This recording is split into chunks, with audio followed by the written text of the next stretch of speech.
there's something. Mula noon po nung nagkaisip po ako ay kakaiba na po yung feelings ko. Nung kabataan ko po ay puro panlalaki po yung mga laro ko. Hanggang When she was a child, she always she has a different feeling in her. She don't want to play any other toys except for the toys for the boys. At nung high school po naman ako ay nagka-crush po ako sa kapwa ko babae. And then when she is already in the middle school, in high school, she has this feeling that she have a crush, but not for a boy, but for a girl. Hanggang sa pagkatapos ko po ng pag-aaral ko, hanggang yung hindi po ako nakapasa sa teacher's board exam, ay pumunta po ako Maynila. So when I studied in the university, I studied to take up BSE high school, BS Ed, for teacher for high school, and she was not able to pass the board exam.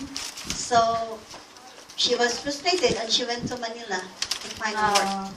Dahil malayo na po ako sa pamilya ko, nung nasa Maynila ako ay nagawa ko po yung mga gusto ko sa sarili ko. Nabarkada po ako, nagka-girlfriend, laging pong nag-outing. Okay. So when she was in Manila, so now she found a job and now she was able to do what she wants to do, because in her place she cannot do it with her parents there, so she don't want to let them know. So she just go on her way and just have girlfriends and do things that she wants to do in her life.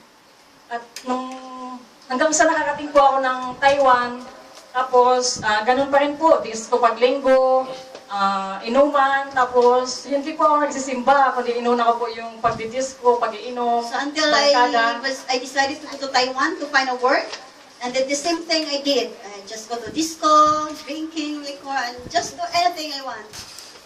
Hanggang sa nakarating po ako dito sa Macau, ay ganun pa rin po yung nangyari sa akin. Puro inom, overnight sa seaside, lahat ng sulok ng seaside na anuhan po namin, natulugan, tapos ganun po, inuman palagi. Kahit From po, Philippines to Taiwan until when I came to Macau, the same thing I did in my life. I just like that, enjoy it.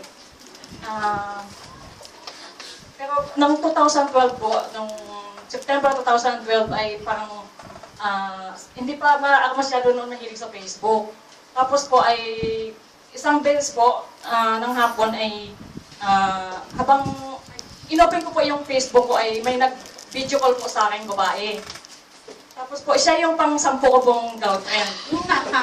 So, in the year 2012, so she's not used in Facebook, but that time she was able to maybe open her Facebook and then she found her 10th girlfriend. Tapos po, habang nag-chat po kami, palagi pong may word of God siyang sinishare sa akin. Every time we do chatting, mayat sila, pwede ko inaw itong hinggay na. Tinuruan niya po ako. Mana, kung igigipag, loy pangyaw lapay, kung yung mana, singking wapay content. Tinuruan niya po ako mag-pray, mag-Bible study, ay nagbasa po sa Biblia, tapos po sa gabi po ay nag-lead siya ng prayer namin, ako sa umaga, hanggang sa naging routine po namin yun araw-araw. Koy gay, tay sakgo gipangyaw la. Gulay koy way tok singking to may manhak la. Koy tailing way keto. Hanggang sa binawalan na po niya akong mag-inom, tapos yung pagpupunta po sa mga barkada ko, hanggang sa binawalan din po niya akong mag-outing, mag-overnight. Lahat po na bisyo ko, tinanggal po niya sa sarili ko. So hugam yan la. Yan way ni ko loy pangyaw la. Yaw gulay ko mo hoy ko jo ko mo gisi.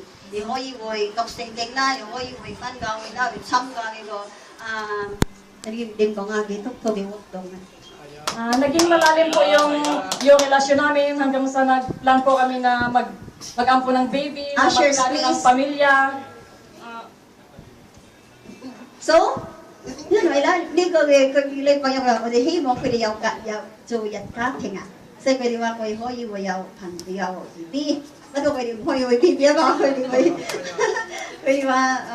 we will adopt a child. So that's what their agreement with her last girlfriend.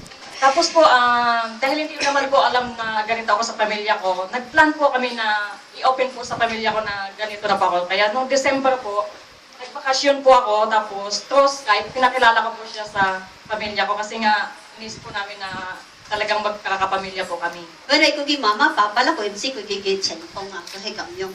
So ila ko ko da bi song song sak yi yut la ko wa oi tong mama tong si ko mama ko hay kam yong. Tong mai oi gai siu ko gi ge loi phang yang hai sky ko na bai be ko thai oi ge loi phang yao. Pero pagbalik ko po dito after ng vacation ko, one night po, nakinig po kami sa Tinig Pinoy Radio ng girlfriend ko. Tapos, nang guest po si Pastor Leo. Tapos po, nag-share po siya ng Word of God. Tapos, sabi ng girlfriend ko, ba't hindi ka magsimba sa church na yan? Kaya sila ko yaw di radio program, yaw di gumuk si yaw gongdo di radio program. So may na ko bigi loy phang yaw wang hoy we peng ne ko ge phúc yam yan way Pastor Leo yaw gongdo kay di radio program. They preach in that radio program. At nung January 5 po ay tumawag po si Gemma sa akin, si Gemma.